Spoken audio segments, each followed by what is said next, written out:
বলছেন ইন্না আনজারনাকুম আযাবান করিবা ইয়াওমা ইয়ানজুরুল মার'উ মা কদ্দামাত ইয়াদাহু ওয়া ইয়াকুলুল কাফিরু ইয়া লাইতানি কুনতু তুরাবা।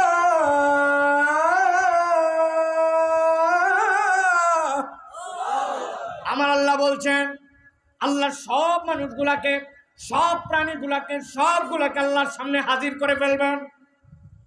মানুষদেরকে স্টপ করাই দিবেন, দাঁড়ায় যাও, আগে বিচার হবে। বাহিমাতুল আনাম, যে সকল প্রাণীরা আছে তাদের বিচার হবে।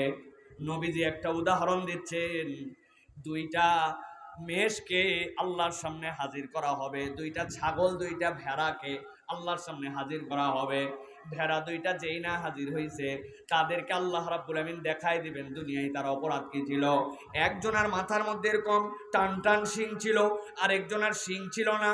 যেই বেটার শিং ছিল, ওর শিংয়ের গরম আছে, ওই গরমে একসাথে দুইজন খাচ্ছিল, কিন্তু শিং দিয়ে দিছে গুতা, যেইটার শিং নাই কষ্ট পাইছে। আল্লাহ বলবেন, দুনিয়ার বুকে যেইটা কষ্ট দিছিলি ওইটার এখন শিং উঠায় দাও, সে এখন রিপিট করে ওইটারে শিং দিয়ে গুতা দিয়ে দিবে। যেই না এই গুতাগুতি বরাবর হয়ে যাবে, আল্লাহ যত প্রাণী আছে সব প্রাণীদেরকে এরপরে মাটি করে দিবেন, সবগুলা মাটি হয়ে যাও। তারা চোখের সামনে দেখবে এই প্রাণীদের বিচার হয়ে গেল আর সবগুলি মাটি হয়ে গেল। এইটা দেখে আল্লাহ বলছেন, আফসোস করতে শুরু করবে একদল।